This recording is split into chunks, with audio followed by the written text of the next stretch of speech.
2015 ಒಳಗಡೆ I lost my mother. ಇವತ್ತಿಗೂ ನಾನು ನೆನೆಸ್ಕೊಂಡ್ರೆ ಕಣ್ಣಂಗೆ ನೀರು ಬರ್ತಾವೆ. ಅಷ್ಟು ಬಹಳ ಪ್ರಾಬ್ಲಮ್ ಆದಂಥ ಒಂದು ಟೈಮ್ ಅದು. Clear ಯಾಕಾಗಲಿಲ್ಲ sir? UPSC ಒಳಗಡೆ ಕೆಲವೊಂದು ತಪ್ಪುಗಳನ್ನು ಕೂಡ ನಾನು ಮಾಡಿದೆ. ಪ್ರಿಪ್ರೇಷನ್ ಮಾಡೋಕೆ ಹೋಗಿ ಒಂದೆರಡು ಅಟೆಂಪ್ಟ್ ಕೊಟ್ಟು ಡೇಟ್ ಹಾಕಿರೋರಿಗೆ ಇಲ್ಲ ಫೇಲ್ ಆಗಿರೋರಿಗೆ ನೀವೇನಾದರೂ ಸಜೆಷನ್ ಕೊಡೋದಾದ್ರೆ ಸರ್? ಓಕೆ, ಇಲ್ಲಿ ಈ UPSC ಇರ್ಬೋದು, KPSC ಇರ್ಬೋದು, ಈ ಎಕ್ಸಾಮ್ಗಳಲ್ಲಿ ಒಬ್ಬ ವ್ಯಕ್ತಿ ಫೇಲ್ ಆಗಿದ್ದಾನಂತಂದರೆ ಎಷ್ಟೋ ಜನ ಮಕ್ಕಳಿಗೆ ಸ್ಕೂಲ್ ಮೆಟ್ಲು ಹತ್ತುವಂಥ ಅವಕಾಶನೇ ಇಲ್ಲ. ಅಂಥ ಮಕ್ಕಳು ಇದ್ದಾರೆ. ಹುಟ್ಟುತ್ತಾನೆ ಪಾಪ ಅವರು ಎಲ್ಲೋ ಭಿಕ್ಷೆ ಬಿಡ್ತಿರ್ತಾರೆ, ಆಮೇಲೆ ವರ್ಕ್ ಮಾಡೋಕ್ಕೆ ಹೋಗ್ತಾರೆ, ಇಂಥವೆಲ್ಲ ನಡೀತಿರ್ತಾವೆ. ಸೊ ಅದಕ್ಕಾಗಿ ಪ್ರತಿಯೊಬ್ಬರಿಗೂ ಕ್ವಾಲಿಟಿ ಎಜುಕೇಷನ್ ಅಫೋರ್ಡೆಬಲ್ ಆಗಿ ಸಿಗಬೇಕು. ಕರಪ್ಷನ್ ಕಡಿಮೆ ಆಗಬೇಕು ಅಂತ ನಿಂತ್ಕೊಂಡ್ರೆ ನನ್ನ ಪ್ರಕಾರ ಈಗ ಸದ್ಯ ಅದು ಆಗಲಿಕ್ಕಿಲ್ಲ. ಹೊಸದಾಗಿ ಭರತ್ ಸ್ಮಾರ್ಟ್ ಸ್ಕೂಲ್ ಅಂತ ಒಂದು ಇದನ್ನು ಮಾಡಿದೆ, ನೋಡಿದೆ ಸರ್. ನೀವು ಯೂಟ್ಯೂಬಲ್ಲಿ ಹೊಸ ಚಾನಲ್ ಮಾಡ್ತಾ ಇದ್ದೀರಾ ಸರ್? ಅದು ಉದ್ದೇಶ ಇಷ್ಟೇ ಸಿಂಪಲ್ ಇದೆ. ನಮ್ಮ 8, 9, 10ನೇ ತರಗತಿಯ ವಿದ್ಯಾರ್ಥಿಗಳಿಗೆ ಒಂದು ಕ್ವಾಲಿಟಿ ಪ್ಲಸ್ ನಾ ಈಗಾಗಲೇ ಹೇಳಿದ್ನಲ್ಲ ಪ್ರಾಕ್ಟಿಕಲ್ ಬೇಸ್ಡ್ ಎಜುಕೇಷನ್ ಕೊಡಬೇಕನ್ನೋದು ನಂದಿದೆ. ಭರತ್ ನವಲ್ಗೆ ಸರ್ ವಾರ್ಷಿಕ ಆದಾಯ ಅವ್ರ ಮೊಬೈಲ್ ನಂಬರ್ನ ದಾಟಿದೆ. ನಿಮ್ಗೆ ಯಾಕೆ ಬೇಕದು? ಇಲ್ಲ ನಮ್ಮ ವಿದ್ಯಾರ್ಥಿಗಳು ನನಗೆ ಕೊಟ್ಟಿರುವಂಥ ಪ್ರೀತಿ ಏನೈತಲ್ಲ ಅದು 2 ಮೊಬೈಲ್ ನಂಬರ್ ದಾಟಿದೆ. ಎಷ್ಟೋ ಸ್ಕ್ಯಾಮ್ಗಳು ನಡೀತಾ ಇದೆ ಸರ್ ಈ ಪ್ರಸ್ತುತ ಎಕ್ಸಾಮ್ಗಳಲ್ಲಿ. ಆ್ಯಂಡ್ ಎಷ್ಟೋ ವಿದ್ಯಾರ್ಥಿಗಳು ಇನ್ನೂ ಬರ್ತಾನೆ ಇದ್ದಾರೆ ಸರ್, ಓದೋಕೆ ಅಂತ ಬರ್ತಾನೆ ಇದ್ದಾರೆ. ಈ ಸ್ಕ್ಯಾಮ್ಗಳು ಇರ್ಬೋದು, ಆಮೇಲೆ ಕ್ವಶನ್ ಪೇಪರಲ್ಲಿ ಲೋಪದೋಷಗಳು ಇವು ಹೆಚ್ಚಾಗ್ತಾ ಇದೆ. ವಿದ್ಯಾರ್ಥಿಗಳಿಗೆ ಒಂದೇ ಮಾರ್ಗ, ನಿಮ್ಮ ಪ್ರಾಮಾಣಿಕ ಪ್ರಯತ್ನವನ್ನು ನೀವು ಮುಂದುವರಿಸಲಿ. ಮನೆ ಅಂದರೆ ಕೇವಲ ಕಲ್ಲು ಮರಗಳಿಂದ ಕೂಡಿದ ವಸ್ತುವಲ್ಲ, ಮನೆ ಅಂದರೆ ನೆಮ್ಮದಿ, ಮನೆ ಅಂದರೆ ನೆನಪುಗಳ ಸನ್ನಿಧಿ. ಅಂತಹ ನಿಮ್ಮ ಮನೆಯನ್ನು ಇನ್ನಷ್ಟು ಸುಂದರಗೊಳಿಸಲು ನೀವೇನಾದರೂ ಇಂಟೀರಿಯರ್ ಮಾಡಿಸುವ ಯೋಚನೆಯಲ್ಲಿದ್ದರೆ ಪ್ರಸ್ತುತ ಮಾರ್ಕೆಟ್ನಲ್ಲಿ ಟ್ರೆಂಡ್ ನಲ್ಲಿ ಇರುವಂತಹ ಪ್ಲೈವುಡ್ಗೆ ಅಲ್ಟರ್ನೇಟಿವ್ ಆಗಿರುವಂತಹ ಮತ್ತು ಲಾಂಗ್ ಲಾಸ್ಟಿಂಗ್ ಅನ್ನು ಹೊಂದಿರುವ ಅಲ್ಯೂಮಿನಿಯಂ ಇಂಟೀರಿಯರ್ಗಾಗಿ ವಿನಾಯಕ್ ಅಲ್ಯೂಮಿನಿಯಂ ಇಂಟೀರಿಯರ್ ಅವರು ನಿಮ್ಮ ಜೊತೆ ಇದ್ದಾರೆ. ಇವರು ಕರ್ನಾಟಕದಾದ್ಯಂತ 500ಕ್ಕೂ ಹೆಚ್ಚು ಮನೆಗಳ ಇಂಟೀರಿಯರ್ ಪೂರ್ಣಗೊಳಿಸಿರುವ ಅನುಭವವನ್ನು ಹೊಂದಿದ್ದಾರೆ. ಕ್ರೆಡಿಬಿಲಿಟಿ ಅಂತ ಬಂದ್ರೆ ಕ್ವಾಲಿಟಿ ಮ್ಯಾನೇಜ್ಮೆಂಟ್ ನಲ್ಲಿ ISO ಸರ್ಟಿಫೈಡ್ ಅನ್ನು ಹೊಂದಿದ್ದಾರೆ. Kitchen, loft, wardrobe, TV unit, puja unit ಈ ತರಹದ ಎಲ್ಲಾ ವರ್ಕ್ಗಳಲ್ಲಿ ಮಾಸ್ಟರಿಂಗ್ ಅನ್ನು ಹೊಂದಿದ್ದಾರೆ. ಧಾರವಾಡದ ಶಿವಾಜಿ ಸರ್ಕಲ್ ನಲ್ಲಿ ಇರುವಂತಹ ಸಿಂಧೆ ಕಾಂಪ್ಲೆಕ್ಸ್ ನಲ್ಲಿ ಇವರ ಎಕ್ಸ್ಪೀರಿಯನ್ಸ್ ಸೆಂಟರ್ ನ ಹೊಂದಿದ್ದಾರೆ. ಎಕ್ಸ್ಪೀರಿಯನ್ಸ್ ಸೆಂಟರ್ ನ ವಿಸಿಟ್ ಮಾಡಿ ನಿಮ್ಮ ವರ್ಕ್ ನ ಬುಕ್ ಮಾಡಿ. ಇನ್ನೂ ಹೆಚ್ಚಿನ ಮಾಹಿತಿಗಾಗಿ ಈ ಕೆಳಗಿನ ನಂಬರ್ಗೆ ಸಂಪರ್ಕಿಸಿ.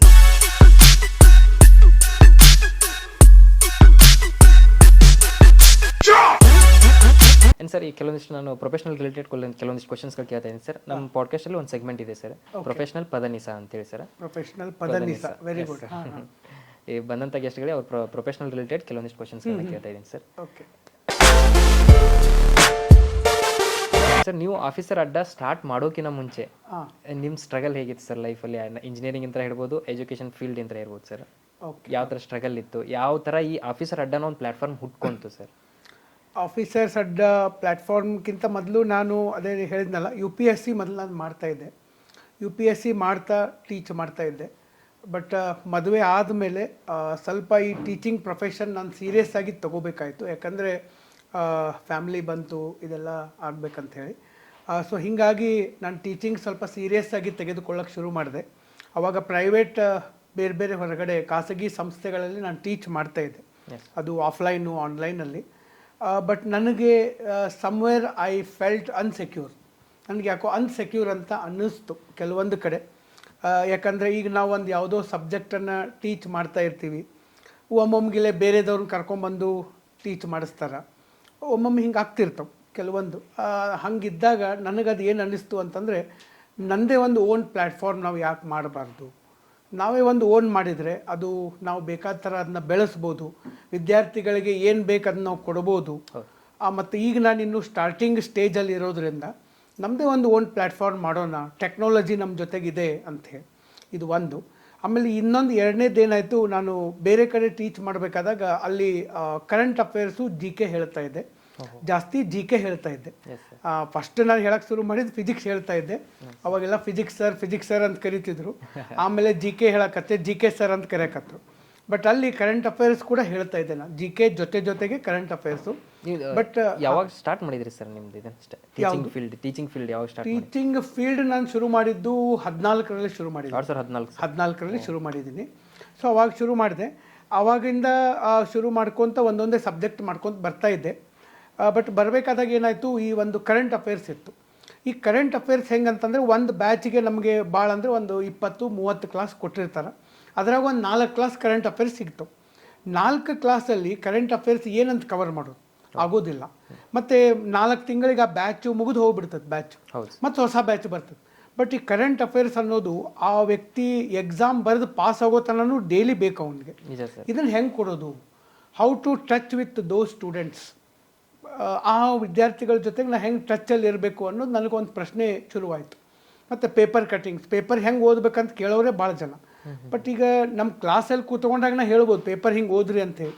ಬಟ್ ಅವ್ರು ನಾಳೆ ಕೋರ್ಸ್ ಮುಗಿಸಿ ಮನೆಗೆ ಹೋದ್ಮೇಲೆ ಹೆಂಗೆ ಹೇಳೋದು? ಅದಕ್ಕೆ ನಾನೇನು ಮಾಡಿದೆ, ರೆಗ್ಯುಲರ್ ಆಗಿ ಕರೆಂಟ್ ಅಫೇರ್ಸ್ ಅವರಿಗೆ ನಾಲೆಜ್ ಸಿಗಬೇಕು, ಒಂದು ಒಳ್ಳೆಯ ಒಂದು ಇನ್ಫಾರ್ಮೇಷನ್ ಅವ್ರಿಗೆ ಹೋಗಬೇಕು ಅಂಥೇಳಿ ವಾಟ್ಸಪ್ಪಲ್ಲಿ ಗ್ರೂಪ್ ಮಾಡೋಕ್ಕೆ ನೋಡಿದೆ. ಬಟ್ ವಾಟ್ಸಪ್ ಒಳಗಡೆ 256 ಮೆಂಬರ್ಸ್ ಲಿಮಿಟ್ ಇತ್ತು. ಆಮೇಲೆ ಅವಾಗಿನ ಯೂಟ್ಯೂಬ್ದು ಅಷ್ಟು ಬಂದಿರಲಿಲ್ಲ.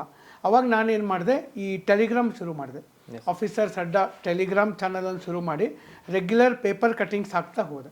ಅದಾಗಿ ಒಂದು ವರ್ಷಕ್ಕಂತಂದರೆ ನಾನೇನು ಮಾಡಿದೆ, ಯೂಟ್ಯೂಬನ್ನು ಶುರು ಮಾಡಿದೆ.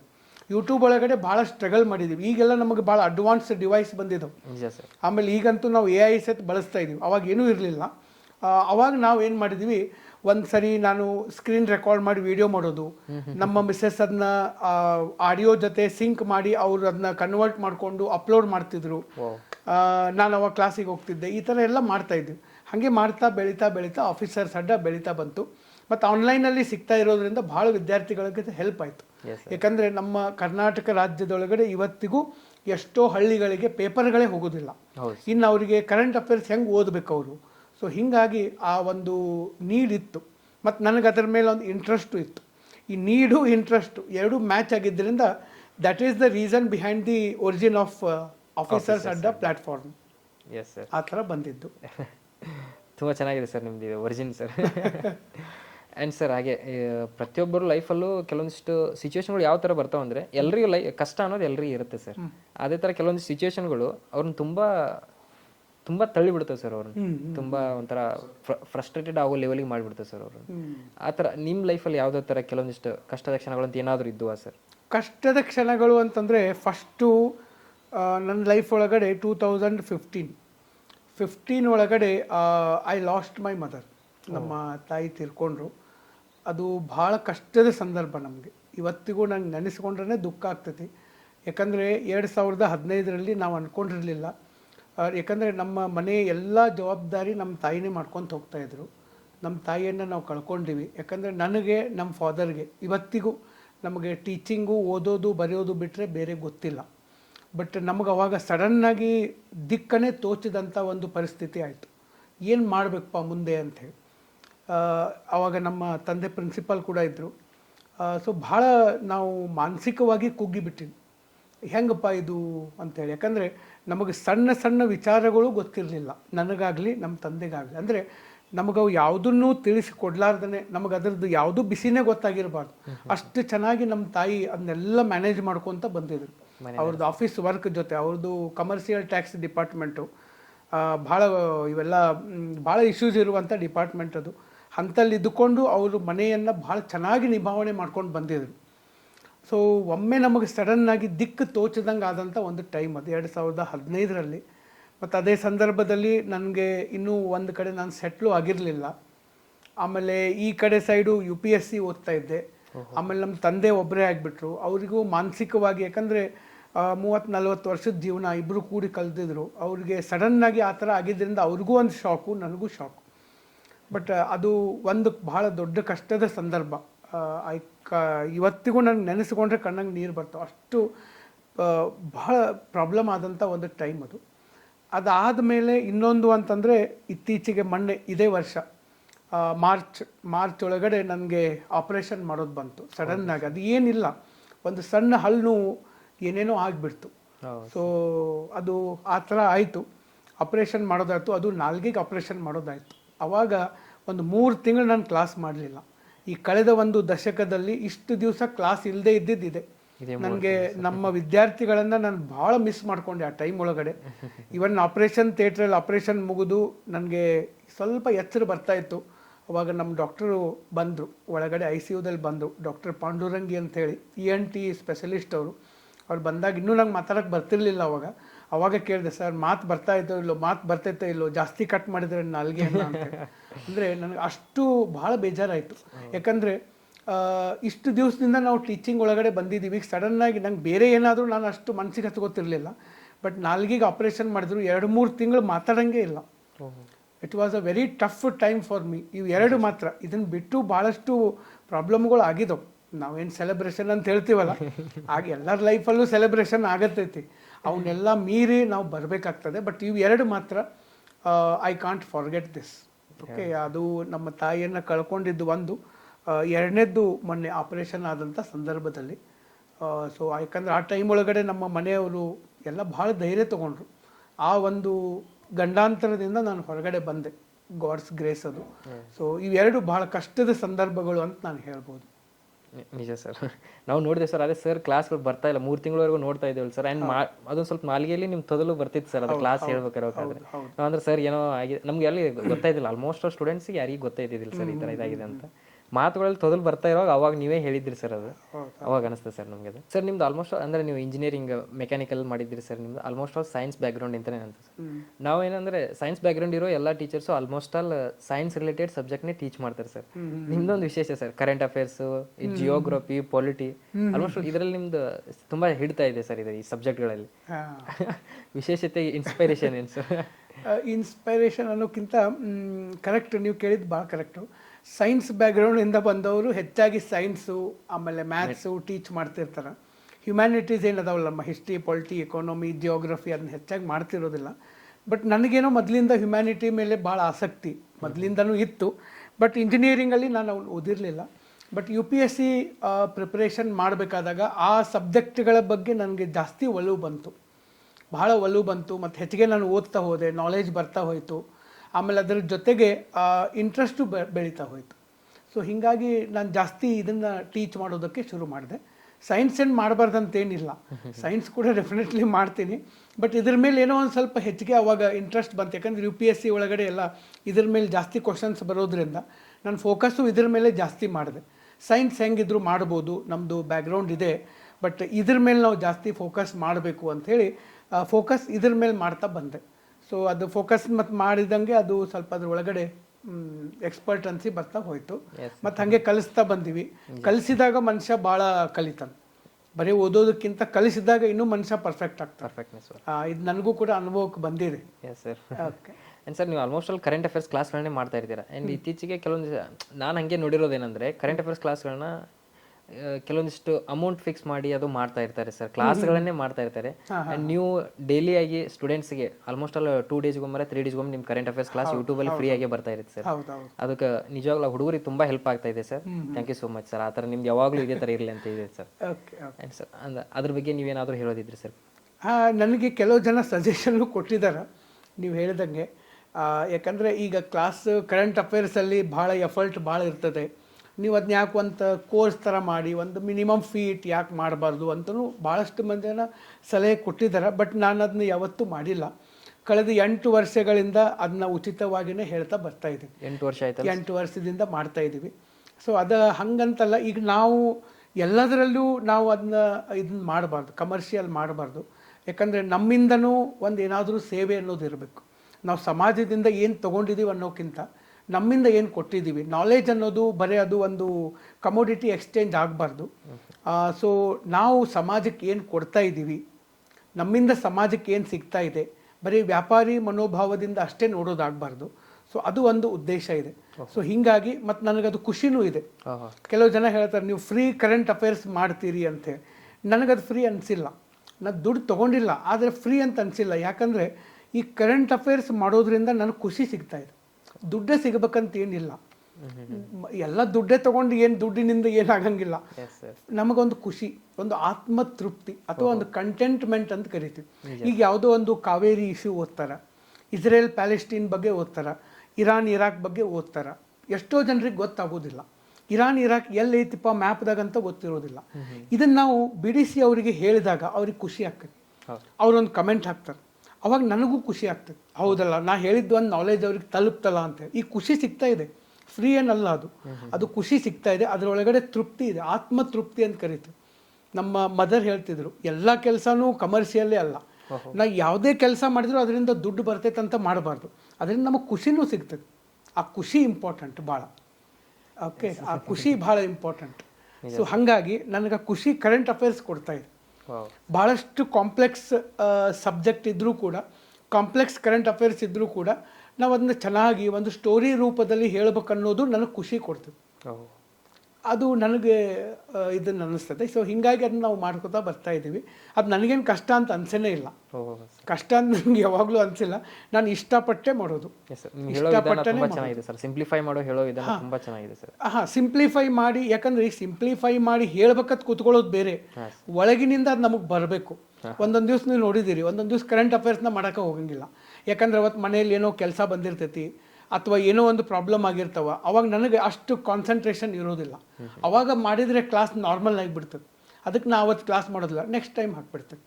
ಆಲ್ಮೋಸ್ಟ್ ನಾನು ಬೆಳಗ್ಗೆ ಟೈಮನ್ನೇ ಮಾಡ್ತೀನಿ ಕರೆಂಟ್ ಅಫೇರ್ಸ್, ಯಾವತ್ತೂ ಸಂಜೆ ಮಾಡೋಂಗಿಲ್ಲ. ಯಾಕೆ ಬೆಳಗ್ಗೆನೇ, ಯಾಕಂತಂದ್ರೆ ಫ್ರೆಶ್ ಮೈಂಡ್ ಸೆಟ್ ಇರ್ತದೆ. ನಾವು ಎಷ್ಟು ಫ್ರೆಶ್ ಇರ್ತೀವಿ ಅಷ್ಟು ಚೆನ್ನಾಗಿ ಆ ಕಾನ್ಸೆಪ್ಟನ್ನು ಇನ್ನೊಬ್ಬರಿಗೆ ಅರ್ಥೈಸ್ಬೋದು. ಮತ್ತು ಅವ್ರಿಗೆ ಅರ್ಥ ಆದಾಗನ ಅವ್ರು ಖುಷಿ ವ್ಯಕ್ತಪಡಿಸ್ತಾರೆ, ಅದನ್ನು ನಮಗೆ ಸಿಗೋದು. ನಿಮ್ಗೆ ಯಾವುದೋ ಬೇಜಾರಾದ ಟೈಮ್ ಒಳಗಡೆ ನಿದ್ದೆ ಮಾಡ್ಕೊತ ಹೇಳಿದ್ರೆ ಆಗಂಗಿಲ್ಲ. ಸೊ ಅದಕ್ಕಾಗಿ ಅದು ನನಗೆ ಖುಷಿ ಕೊಡ್ತದೆ. ಫ್ರೀ ಮಾಡ್ತಾ ಇದ್ದೀನಿ ಅಂತ ಏನಿಲ್ಲ, ಅದು ನನಗೆ ಖುಷಿ ಕೊಡ್ತಾ ಇದೆ. ಫ್ರೀ ಏನಲ್ಲ ಅದು, ಅವ್ರಿಗೆ ಫ್ರೀ ಅದು, ಬಟ್ ನನಗೆ ಖುಷಿ ಕೊಡ್ತಾ ಇದೆ, ತೃಪ್ತಿ ಕೊಡ್ತಾ ಇದೆ. ನಿಮ್ಮ ಖುಷಿ ಹೀಗೆ ಇರಲಿ ಸರ್. ನಿಮ್ಮ ವಿದ್ಯಾರ್ಥಿಗಳಿಗೆ ನಿಮ್ಮ ಸಪೋರ್ಟ್ ಯಾವಾಗಲೂ ಇದೇ ಥರ ಇರಲಿ ಸರ್.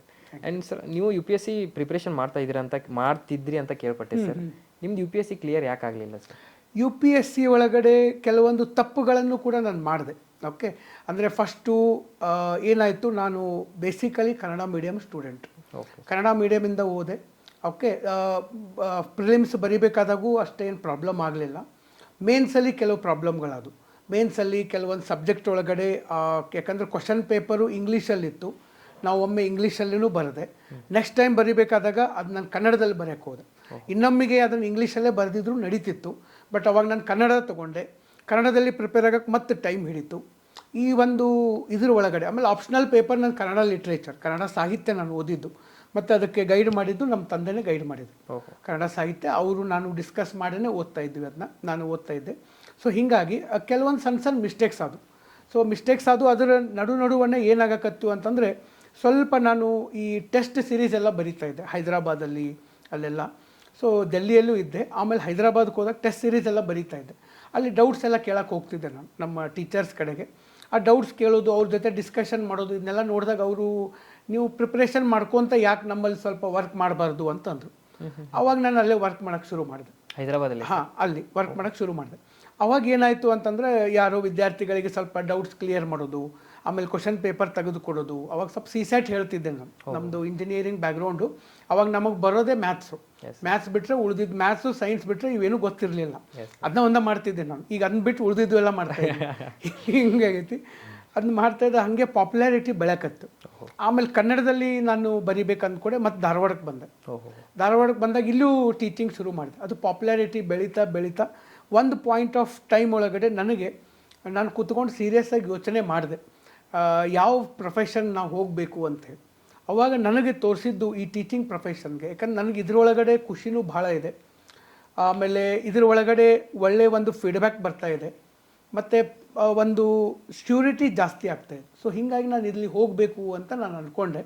ಸೊ ಹೀಗಾಗಿ ಈ ಫೀಲ್ಡ್ ಒಳಗಡೆ ನಾನು ಬರ್ತಾ ಹೋದೆ. ಎಸ್ ಸರ್, ಈ ಥರ ಮಾಡಿದೆ. ಎಷ್ಟೋ ವಿದ್ಯಾರ್ಥಿಗಳು ಇದೇ ಥರ ಪ್ರಿಪ್ರೇಷನ್ ಮಾಡೋಕೆ ಹೋಗಿ ಕೆಲವೊಂದಿಷ್ಟು ಹಿಂದೇಟು ಹಾಕಿರ್ತಾರೆ ಸರ್. ಆಲ್ಮೋಸ್ಟ್ ಅಲ್ಲಿ ಪ್ರಿಪ್ರೇಷನ್ ಮಾಡೋಕೆ ಹೋಗಿ ಒಂದೆರಡು ಅಟೆಂಪ್ಟ್ ಕೊಟ್ಟು ಹಿಂದೇಟು ಹಾಕಿರೋರಿಗೆ ಇಲ್ಲ ಫೇಲ್ ಆಗಿರೋರಿಗೆ ನೀವೇನಾದರೂ ಸಜೆಷನ್ ಕೊಡೋದಾದರೆ ಸರ್? ಓಕೆ, ಇಲ್ಲಿ ಈ UPSC ಇರ್ಬೋದು, KPSC ಇರ್ಬೋದು, ಈ ಎಕ್ಸಾಮ್ಗಳಲ್ಲಿ ಒಬ್ಬ ವ್ಯಕ್ತಿ ಫೇಲ್ ಆಗಿದ್ದಾನೆ ಅಂತಂದರೆ that is not a full stop, it is a comma. Sentence ಇನ್ನೂ ಬಾಕಿ ಇದೆ ಲೈಫಲ್ಲಿ. Life is a sentence. ಅದ್ರಾಗ ಈ ಒಂದು ಕಾಮಾ ಆಗಿದೆ, ಫೇಲ್ ಆಗಿದೆ ನಾವು, ಇನ್ನು ಮತ್ತೆ ಹೊಸದು ಬರಿಬೋದು, ಇನ್ನೊಮ್ಮೆ ಎಕ್ಸಾಮ್ ಆದರೂ ಬರಿಬೋದು, ಅಥವಾ ಮತ್ತೆ ಬೇರೆನೂ ಮಾಡ್ಬೋದು.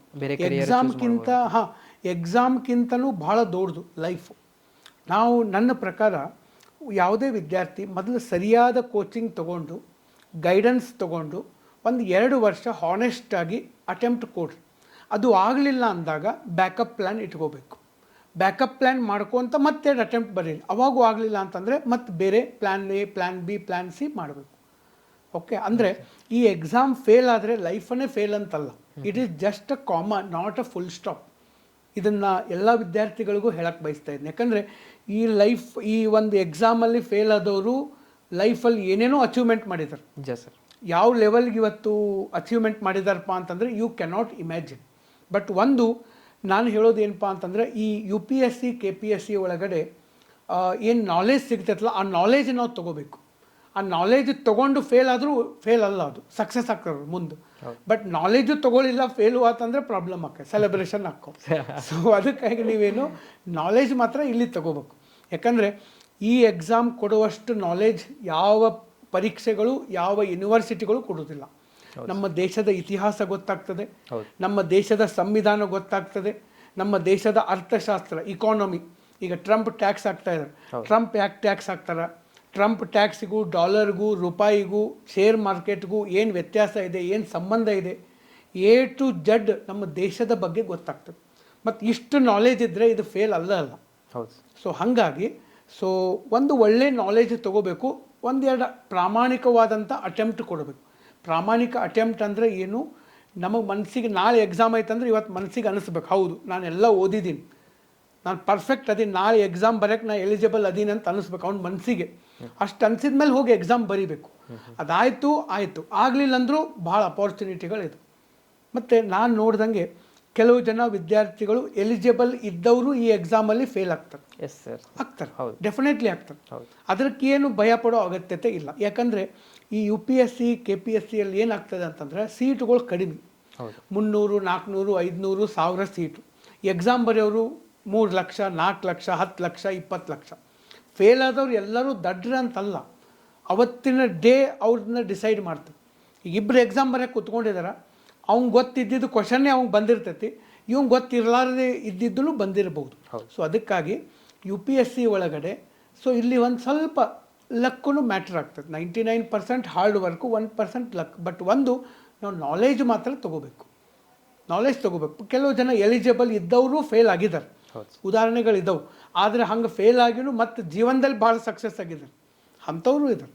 ಸೊ ಅದಕ್ಕಾಗಿ ಯಾವುದೇ ಸಮಯದಲ್ಲೂ ಎದೆಗುಂದು ಅವಶ್ಯಕತೆ ಇಲ್ಲ. ಓಕೆ, ನೀವು ಒಳ್ಳೊಳ್ಳೆ ನಾಲೆಜ್ ತೊಗೊಳ್ರಿ, ಹೊಸ ಟೆಕ್ನಾಲಜಿ ಬಗ್ಗೆ ಕಲೀರಿ. ಸೊ ಇದು ಎಕ್ಸಾಮ್ ಅಂತಲೇ ಇಲ್ಲ, 1-2 ಅಟೆಂಪ್ಟ್ ಕೊಡೋದು ಮತ್ತು ನಮ್ಮ ದಾರಿ ನಮಗೆ ನೋಡ್ಕೊಳ್ಳೋದು, ಆ ಥರ. ಎಸ್ ಸರ್, ಅದೇ ಸರ್. ಇವು ಅಂದರೆ ಕೆಲವೊಂದಿಷ್ಟು ಆಲ್ಮೋಸ್ಟ್ ಯಾರು ಅಪ್ಲೈ ಮಾಡಿರ್ತಾರೆ ಅವರೆಲ್ಲರದ್ದು ಜಾಬ್ ಅಂತೂ ಆಗಲ್ಲ. ಹೌದು, ಲಿಮಿಟೆಡ್ ಸೀಟ್ಸ್ ಇರೋದ್ರಿಂದ. ಹೌದು. ಅದಕ್ಕೋಸ್ಕರ ಅವ್ರು ಯಾವ ಥರ ಕರಿಯರ್ ಚೂಸ್ ಮಾಡಿದರೆ, ಆ್ಯಂಡ್ ಈ ಸ್ಕಿಲ್ ಅನ್ನೋದು ನಿಜವಾಗ್ಲೂ ತುಂಬ ಇಂಪಾರ್ಟೆಂಟ್ ಆಗುತ್ತೆ ಸರ್. ಪ್ರಸ್ತುತ ನಮ್ಮ ಈ ಜನ್ರೇಷನಲ್ಲಿ ಸ್ಕಿಲ್ ಅನ್ನೋದು ನಿಜವಾಗ್ಲೂ ತುಂಬ ಇಂಪಾರ್ಟೆಂಟ್ ಸರ್. ಆ ಥರ ನೀವೇನಾದರೂ ಹುಡುಗರಿಗೆ ಸಜೆಸ್ಟ್ ಮಾಡೋದಾದರೆ, ಎಲ್ಲ ಅಪ್ಲಿಕೇಶನ್ ಹಾಕ್ತಾ ಇರೋಂಥ ವಿದ್ಯಾರ್ಥಿಗಳಿಗೆ ಸಜೆಸ್ಟ್ ಮಾಡೋದಾದರೆ, ಅವ್ನ ಅರ್ಹತೆ ಇದ್ರೂ ಫೇಲ್ ಆಗ್ತಾ ಇದ್ದಾನೆ ಎಕ್ಸಾಮ್ಗಳಲ್ಲಿ, ಆ್ಯಂಡ್ ಅವ ಕಂಟಿನ್ಯೂಸ್ ಒಂದು ವೇಳೆ ಅವನಲ್ಲಿ ಓದ್ತಕ್ಕಂಥ ಇಂಟ್ರೆಸ್ಟ್ ಕಡಿಮೆಯಾಗಿ ಅವ ಎಕ್ಸಾಮ್ಗಳನ್ನು ಕ್ವಾಲಿಫೈ ಮಾಡ್ತಾ ಇಲ್ಲ ಅಂತಂದ್ರೂ ಅವ್ನು ಇನ್ನೂ ಇಲ್ಲೇ ಕೂತ್ಕೊಂಡು ಓದ್ತಾ ಇದ್ದಾನೆ, ಧಾರವಾಡದಲ್ಲಿ ಆಗಿರ್ಬೋದು, ಇಲ್ಲ ಮನೆಯಲ್ಲಿ ನಾನು ಇನ್ನೂ ಸ್ಪರ್ಧಾತ್ಮಕ ಪರೀಕ್ಷೆಗಳಿಗೆ ತಯಾರಾಗ್ತಾ ಇದ್ದೀನಿ ಅಂತ ಹೇಳ್ತಾ ಇರೋರಿಗೆ ಏನಾದರೂ ಕೆಲವೊಂದಿಷ್ಟು ಕರಿಯರ್ ಬಗ್ಗೆ ಹೇಳೋದಾದ್ರೆ ಸರ್, ಸ್ಕಿಲ್ ಬಗ್ಗೆ ಹೇಳೋದಾದ್ರೆ ಸರ್? ಒಂದು ಸ್ಕಿಲ್ ನೀವು ಹೇಳ್ದಂಗೆ ಮಹೇಶ್ ಅವ್ರು ಏನು ಹೇಳಿದರು, ಸ್ಕಿಲ್ ಭಾಳ ಇಂಪಾರ್ಟೆಂಟ್. ಸ್ಕಿಲ್ ಅಂತಂದರೆ ಈಗ ಟ್ಯಾಲೆಂಟು ಸ್ಕಿಲ್ ಅಂತ ಬರ್ತದೆ. ನಾವು ಹುಟ್ಟತಾನೆ ನಮ್ಮ ಒಳಗಡೆ ಒಂದು ಟ್ಯಾಲೆಂಟ್ ಇರ್ತದೆ. ಓಕೆ, ಅದು ಟ್ಯಾಲೆಂಟ್. ಅದು ಈಗ ಡಾಕ್ಟರ್ ರಾಜ್ಕುಮಾರ್ ಅವರು ಆ್ಯಕ್ಟಿಂಗ್, ಅವ್ರು ಯಾವುದೂ ಸ್ಕೂಲಿಗೆ ಹೋಗಿ ಆ್ಯಕ್ಟಿಂಗ್ ಕಲ್ತಿಲ್ಲ, ಅಥವಾ ಸಚಿನ್ ತೆಂಡೂಲ್ಕರ್ ಯಾವುದೂ ಸ್ಕೂಲಿಗೆ ಹೋಗಿ ಬ್ಯಾಟಿಂಗ್ ಕಲ್ತಿಲ್ಲ, ಅವ್ರ ಬ್ಲಡ್ಡಲ್ಲೇ ಬಂದುಬಿಟ್ಟಿದೆ. That is talent. ನಾವು ಹುಟ್ಟಿದ ಮೇಲೆ ಕೆಲವೊಂದನ್ನು ಕಲಿತೀವಿ, ಅದು ಸ್ಕಿಲ್. ಆ ಸ್ಕಿಲ್ ಇವತ್ತು ಭಾಳ ಬೇಕಾಗಿದೆ. ಆ ಸ್ಕಿಲ್ ಅಂದರೆ ಕಮ್ಯುನಿಕೇಷನ್ ಸ್ಕಿಲ್ ಇರ್ಬೋದು, ಟೆಕ್ನಿಕಲ್ ಸ್ಕಿಲ್ ಇರ್ಬೋದು, ಸ್ಪೀಕಿಂಗ್ ಸ್ಕಿಲ್ ಇರ್ಬೋದು, ಪ್ರಾಬ್ಲಮ್ ಸಾಲ್ವಿಂಗ್ ಸ್ಕಿಲ್ ಇರ್ಬೋದು. ಈಗ ಎಷ್ಟೋ ವಿದ್ಯಾರ್ಥಿಗಳನ್ನ ನಾವು ನೋಡ್ತೀವಿ, ಏನೋ ಸಣ್ಣ ಪ್ರಾಬ್ಲಮ್ ಬಂದ್ಕೊಡೆ, ಸರ್ ಹಿಂಗಾಗೈತೆ ಏನು ಮಾಡೋದು, ಸರ್ ಹಿಂಗಾಗೈತೆ ಏನು ಮಾಡೋದು. ಇದು ಭಾಳ ಜನರಿಗೆ ನೀವು ಯಾವುದಾದ್ರೂ ಕಡೆ ಜಾಬ್ ಮಾಡೋಕ್ಕೆ ಹೋದ್ರೆ ಲೈಕ್ ಆಗಂಗಿಲ್ಲ. ಆ ಪ್ರಾಬ್ಲಮ್ ಸಾಲ್ವ್ ಮಾಡಬೇಕು. ಅವ್ರು ನಮ್ಮನ್ನು ಯಾಕೆ ಜಾಬಿಗೆ ತೊಗೊಂಡಿರ್ತಾರೆ, ಅವ್ರ ಪ್ರಾಬ್ಲಮ್ ಸಾಲ್ವ್ ಮಾಡೋಕ್ಕೆ ನಮ್ಮನ್ನು ತೊಗೊಂಡಿರ್ತಾರೆ. ಮತ್ತು ನಾವು ಪ್ರತಿ ಪ್ರಾಬ್ಲಮ್ ಅವ್ರ ಕಡೆನೇ ಹೋದರೆ, ಸೊ ಹೀಗಾಗಿ ಪ್ರಾಬ್ಲಮ್ ಸಾಲ್ವ್ ಮಾಡುವಂಥ ಒಂದು ಸ್ಕಿಲ್ ಇರಬೇಕು. ಓಕೆ, ಸೊ ಈ ಸ್ಕಿಲ್, ಇಂಥ ಸ್ಕಿಲ್ಗಳನ್ನು ಎಲ್ಲರೂ ನೀವು ಬೆಳೆಸ್ಕೊಳ್ಳೋಕೆ ಸಾಧ್ಯ ಇರಬೇಕು, ಎಲ್ಲರೂ. ಕೆಲವೊಂದಿಷ್ಟು ಏನಾದರೂ ವೇಸ್ ಹೇಳೋದಾದರೆ ಸರ್ ನೀವು? ವೇಸ್ ಅಂತಂದ್ರೆ ಅಂದರೆ ಇದು ಯಾವ ಥರಪ್ಪ ಅಂತಂದರೆ, ಈಗ ಫಾರ್ ಎಕ್ಸಾಂಪಲ್ ಅಗ್ದಿ ಸಿಂಪಲ್, ಇವತ್ತು ನೀವು ಬೆಳಗ್ಗೆ 3 ಜನ ಬಂದು ನಾವಿಲ್ಲೆಲ್ಲ ಮಾಡ್ತಾ ಇದ್ದೀವಿ. ಇಲ್ಲಿ ಎಷ್ಟು ಮೈಕ್ಗಳಿದಾವೆ ಅಂದರೆ ನಾನೇನು ಹೇಳೋದು, ಅಲ್ಲೊಂದು ಮೈಕ್ ಸೆಟ್ ಆಗಿದೆ, ಇಲ್ಲೊಂದು ಮೈಕ್ ಕನೆಕ್ಟ್ ಇದೆ, ಇಲ್ಲಿ ಒಂದು ಮೈಕ್ ಇದೆ, ಅದ್ರ ಜೊತೆಗೆ ಇಲ್ಲಿ ಒಂದು ಮೈಕ್ ಇದೆ. 3 ಮೈಕನ್ನು ಬ್ಯಾಕಪ್ ಇಟ್ಕೊಂಡಿದ್ದಾರೆ. ಯಾಕಂತಂದರೆ ನೀವು ಎಷ್ಟೇ ಬೇಕಾದಂಥ ಎಕ್ಸ್ಪರ್ಟ್ ಇರ್ರಿ, ಈ ಮೈಕ್ಗಳು ಯಾವಾಗ ಬೇಕಾವಾಗ ಕೈ ಕೊಡ್ತಾವೆ. ಹೌದಾ? ಅಂದರೆ ಈ ಮೈಕ್ ಕೈ ಕೊಟ್ಟರೆ ಏನಾಕೈತಿ, ಇನ್ನೊಮ್ಮೆ ಇದನ್ನ ಶೂಟಿಂಗ್ ಮಾಡೋಕ್ಕಾಗೋದಿಲ್ಲ. ಸೊ ಅಂದರೆ ನೀವೊಂದು ಏನಾಗಿದೆ, ಪ್ರಾಬ್ಲಮ್ ಸಾಲ್ವಿಂಗ್ ಸ್ಕಿಲ್ ಅದು. ಇದು ಪ್ರಾಬ್ಲಮ್. ಯಾಕಂದರೆ ಒಮ್ಮೆ ಶೂಟಿಂಗ್ ಆಯ್ತು, ಆಮೇಲೆ ಸರ್ ನಮ್ಮದು ಮೈಕ್ ಬಂದಿಲ್ಲ ಅಂತಂದರೆ, ಓಕೆ, ಸೊ ಅಂದರೆ ನಮ್ಮ ಬ್ಯಾಕಪ್ ಇಟ್ಕೊಂಡಿದ್ದು, ಇದು ಒಂದು ಸ್ಕಿಲ್ಲು. ಹೀಗೆ ನಾವು ಲೈಫ್ ಒಳಗಡೆ ಯಾವುದೇ ಸಣ್ಣ ಕೆಲಸ ಮಾಡಲಿ ದೊಡ್ಡದು ಮಾಡಲಿ ನಮ್ಮ ಕಡೆಗೆ ಒಂದು ಬ್ಯಾಕಪ್ ಇರಬೇಕು. ಟೆಕ್ನಿಕಲಿ ಇದು ಟೆಕ್ನಿಕಲ್ ಸ್ಕಿಲ್ ಅಂತ ಕರಿತೀವಿ ನಾವು. ಅಥವಾ ಈ ಸಡನ್ನಾಗಿ ಯಾವುದೋ ಕ್ಯಾಮ್ರಾ ಏನೋ ವರ್ಕ್ ಆಗಲಿಲ್ಲ, ಸಡನ್ನಾಗಿ ಅದನ್ನು ನೋಡೋದು, ಅಥವಾ ಯೂಟ್ಯೂಬಲ್ಲಿ ಅದೇ ನೀವು ಕ್ಯಾಮ್ರಾ ಸೀರೀಸ್ ಹಾಕಿದರೆ ಅದಕ್ಕೆ ಏನೇನು ಪ್ರಾಬ್ಲಮ್ ಆಗಿದೆ ಅದು ಹೆಂಗೆ ಸಾಲ್ವ್ ಮಾಡ್ಬೇಕು ಹೇಳಿರ್ತಾರೆ. ಇದು ಒಂದು ಸಾಲ್ವಿಂಗ್ ಸ್ಕಿಲ್ ಇದು. ಎಸ್ ಆ ಕ್ಯಾಮ್ರಾ ಬರ್ತಾ ಇಲ್ಲ ಸರ್, ಮೈಕ್ ತಗೋತಾ ಇಲ್ಲ ಸರ್, ಇದು ಹೆಂಗೆ ಮಾಡೋ ಸರ್ ಅಂತಲ್ಲ, ಅದು ನಾವು ತಿಳ್ಕೊಬೇಕು. ಈಗ ಯೂಟ್ಯೂಬ್ ಇದೆ, ಚಾಟ್ GPT ಇದೆ, AI ಬಂದಿದೆ, ಇದನ್ನು ನಾವು ಕಂಡು ಹಿಡ್ಕೋಬೇಕು. ನಮಗೆ ಸಾಕಷ್ಟು ವಿಧಾನಗಳಿದಾವೆ. ಇದೇ ಒಂದು ಸ್ಕಿಲ್ ಇದು, ಪ್ರಾಬ್ಲಮ್ ಸಾಲ್ವಿಂಗ್ ಸ್ಕಿಲ್ ಅಂತ ಕರೀತೀವಿ. ನಿಜ ಸರ್. ಸೊ ಇಂಥ ಸ್ಕಿಲ್ಗಳನ್ನು ನಮ್ಮ ವಿದ್ಯಾರ್ಥಿಗಳು ಬಳಸ್ಕೋಬೇಕು, ಇವತ್ತಿನ ವಿದ್ಯಾರ್ಥಿಗಳು. ಬಟ್ ಏನಾಗಿದೆ, ನಮ್ಮ ಎಜುಕೇಷನ್ನಲ್ಲಿ ಪ್ರಾಕ್ಟಿಕಲ್ ಎಜುಕೇಷನ್ ಇಲ್ಲ. ಸೊ ಎಲ್ಲ ಬರೀ ನಮ್ಮದು ಥೆರೋಟಿಕಲ್ ಎಜುಕೇಷನ್ ಆಗಿ ಇವತ್ತು ಬಹಳಷ್ಟು ವಿದ್ಯಾರ್ಥಿಗಳಿಗೆ ಆ ಸ್ಕಿಲ್ಗಳು ಗೊತ್ತಾಗ್ತಾ ಇಲ್ಲ. ಎಸ್ ಸರ್, ಹಾಗೆ ಸರ್. ನಾನು ನೀವು ಈ ಆನ್ಸರ್ ಮಾಡಿದ ಮೇಲೆ ನಾನು ಹಿಂಗೆ ಒಂದು ಹಾಗೆ ಒಂದು ಕ್ವಶನ್ ಕೇಳ್ತೀನಿ. ವಾಟ್ ಇಫ್ ಕ್ವಶನ್ ಸರ್ ಇದು. ಈ ಥರ ಆದರೆ ಈಗ ಒಂದು ವೇಳೆ ನೀವೇನಾದರೂ ಎಜುಕೇಷನ್ ಮಿನಿಸ್ಟರ್ ಆದರೆ ಅಂತ ಇಟ್ಕೊಳ್ಳಿ ಸರ್, ಕೆಲವೊಂದಿಷ್ಟು ಹೇಳಿದ್ರಿ ಸರ್. ಎಜುಕೇಷನ್ ಮಿನಿಸ್ಟರ್ ಆದರೆ ನೀವು ತೆಗೆದುಕೊಳ್ಳುವಂಥ 3 ಇದು ಯೋಜನೆಗಳು ಯಾವುದಿರ್ಬೋದು ಸರ್, ತೆಗೆದುಕೊಳ್ಳುವಂಥ ನಿರ್ಧಾರಗಳು ಯಾವುದಿರ್ಬೋದು? Okay education minister. Okay, so ನಮ್ಮದು ಫೀಲ್ಡು ಎಜುಕೇಷನ್ ಅಷ್ಟೇ. ಬಟ್ ಎಜುಕೇಷನ್ ಮಿನಿಸ್ಟರ್ ಆದರೆ ಜಸ್ಟ್ ಇಮ್ಯಾಜಿನ್ ಮಾಡಿ, education should be affordable to all. ಎಲ್ಲರಿಗೂ ಎಜುಕೇಷನ್ ಸಿಗಬೇಕು. ಯಾಕಂದರೆ ಇವತ್ತು ನಾನು ಎಷ್ಟೋ ಜನ ಮಕ್ಕಳನ್ನು ನೋಡಿದ್ದೀನಿ, ನಾವು ಕ್ವಾಲಿಟಿ ಎಜುಕೇಷನ್ ಇಲ್ಲ ಅಂತ ನಾವು ಹೇಳ್ತಾ ಇದ್ದೀವಿ. ಆದರೆ ಎಷ್ಟೋ ಜನ ಮಕ್ಕಳಿಗೆ ಸ್ಕೂಲ್ ಮೆಟ್ಲು ಹತ್ತುವಂಥ ಅವಕಾಶನೇ ಇಲ್ಲ. ಅಂಥ ಮಕ್ಕಳು ಇದ್ದಾರೆ.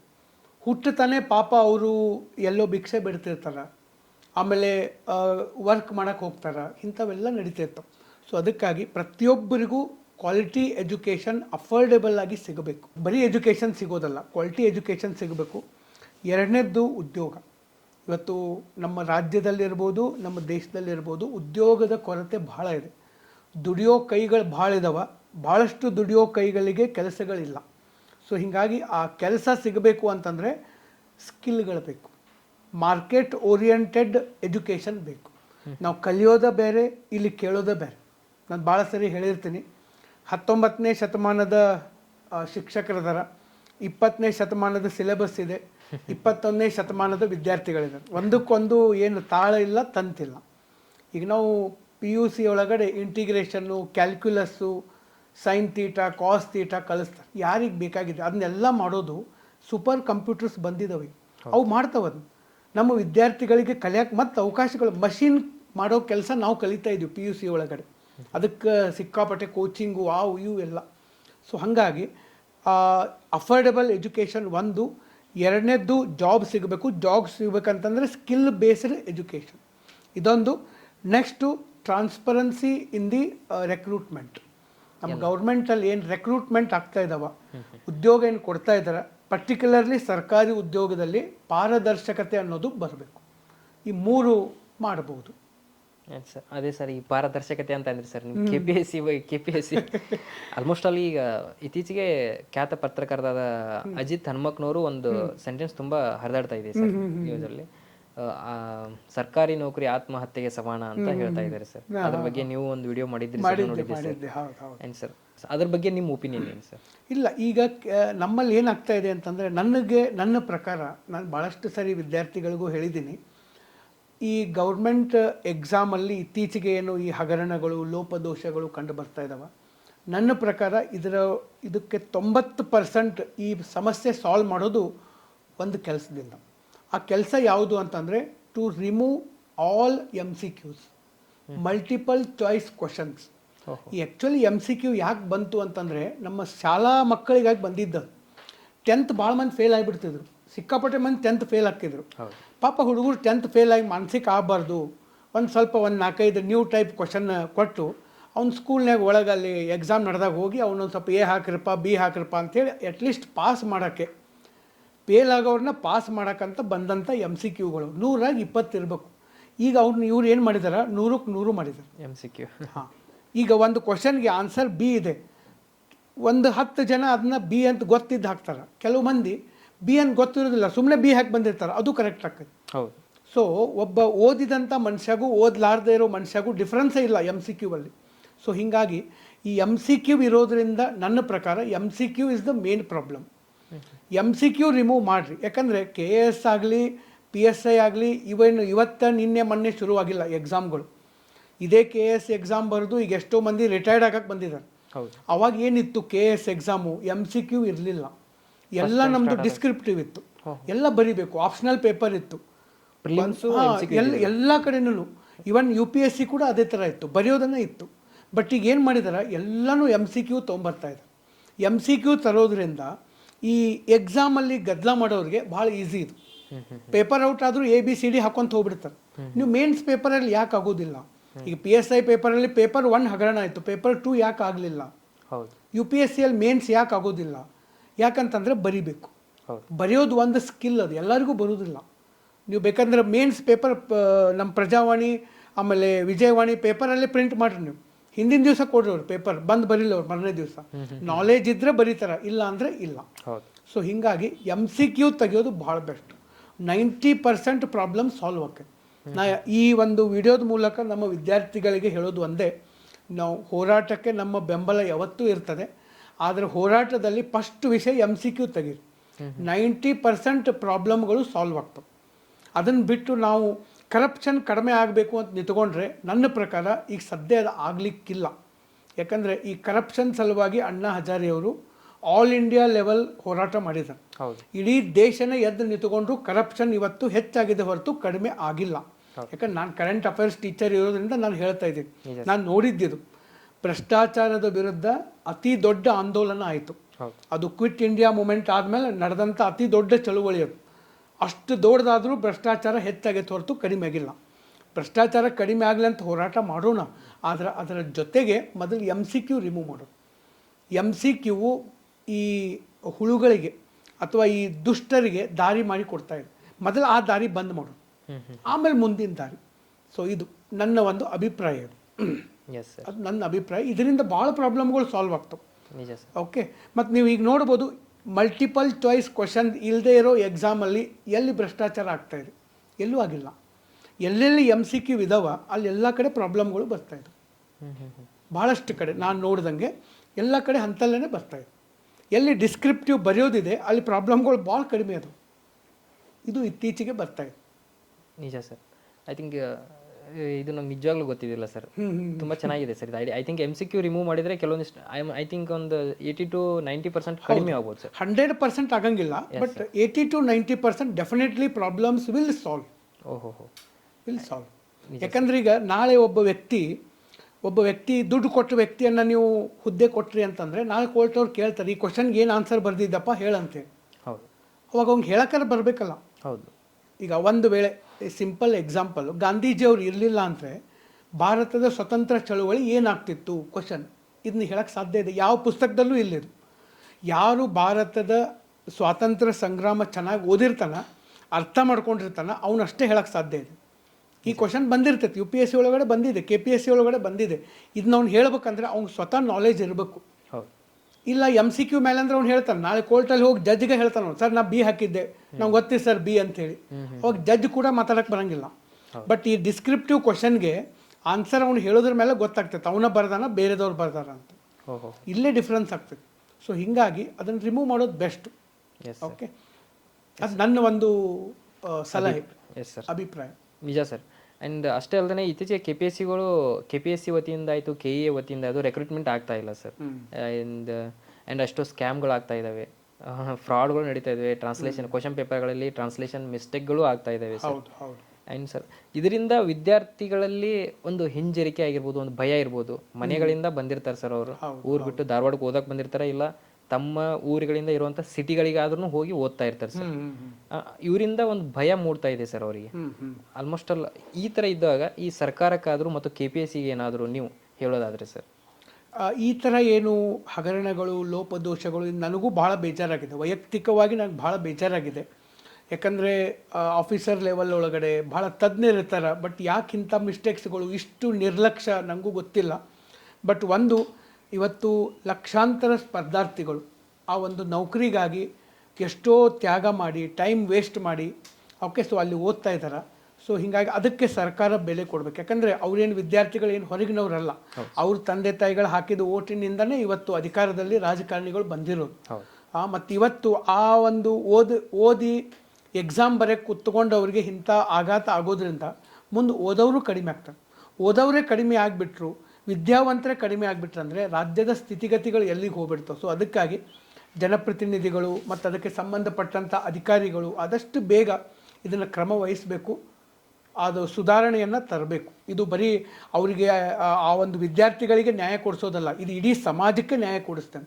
ಯಾಕಂದರೆ ಒಬ್ಬವನು ಒಬ್ಬ ಅನ್ಫಿಟ್ ಫೆಲೋ ಒಂದು ಪೊಲೀಸ್ ಡಿಪಾರ್ಟ್ಮೆಂಟ್ಗೆ ಹೋದ, ಒಬ್ಬ ಟ್ಯಾಕ್ಸ್ ಡಿಪಾರ್ಟ್ಮೆಂಟ್ಗೆ ಹೋದ ಅಂತಂದರೆ ಅವ್ನು ನಾಳಲ್ಲಿ ಅನ್ಫಿಟ್ ಕೆಲಸನೇ ಮಾಡ್ತಾನೆ. ಇದರಿಂದ ಇಡೀ ಸಮಾಜಕ್ಕೆ ಹಾನಿ ಆಗ್ತದೆ. ಓಕೆ, ಯಾಕಂದರೆ ಒಂದು ರೆಕ್ರೂಟ್ಮೆಂಟ್ ಒಬ್ಬನ ತಪ್ಪು ಹೋದ ಅಂತಂದರೆ ಅವನು 20 ವರ್ಷ 30 ವರ್ಷ ಗೌರ್ಮೆಂಟ್ ಸರ್ವಿಸ್ ಒಳಗಡೆ ಉಳಿದವರಿಗೂ ನ್ಯಾಯ ಕೊಡೋಂಗಿಲ್ಲ, ಸಮಾಜಕ್ಕೆ ಒಬ್ಬ ಕಂಟಕ ಆಗಿಬಿಡ್ತಾನು. ಅವನು ಉಗಳಕ್ಕೂ ಬರೋಂಗಿಲ್ಲ, ನುಂಗಕ್ಕೂ ಬರೋಂಗಿಲ್ಲ, ಬಿಸಿ ತುಪ್ಪ ಆಗಿಬಿಡ್ತಾನು.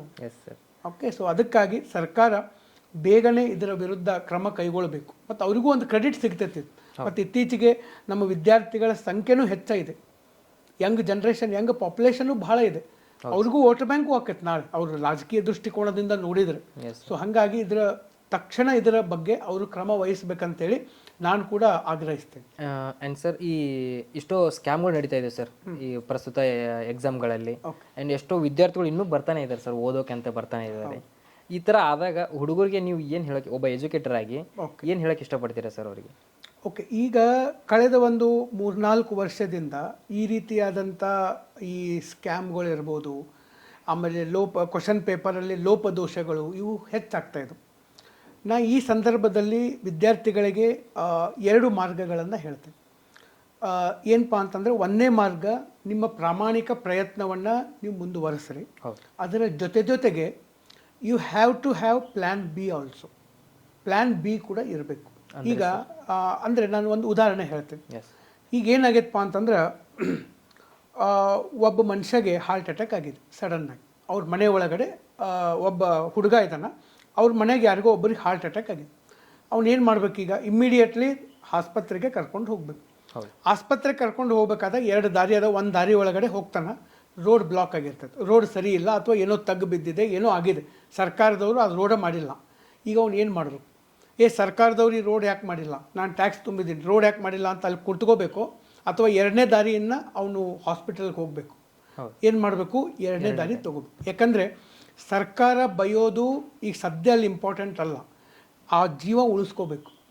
ಆ ವ್ಯಕ್ತಿ ಉಳಿದ ಅಂತಂದರೆ ಮುಂದಿನ ನಾವು ಬೇಕಾದ ಮಾಡ್ಬೋದು. ಅಂದರೆ ಈಗ ನಮಗೆ ಆ ವ್ಯಕ್ತಿಯ ಜೀವ ಉಳಿಸೋದು ಭಾಳ ಇಂಪಾರ್ಟೆಂಟ್ ಇದೆ. ಸರ್ಕಾರ ಬೈಯೋದು ಆಮೇಲೆ ಬೈಯೋದು ನಾವು, ಅವ್ರು ತಪ್ಪು ಮಾಡಿದರೆ ಅದನ್ನು ಮಾಡೋಣ. ಆದರೆ ಇದನ್ನು ಮೊದಲು ನಾವು ಮಾಡಬೇಕು.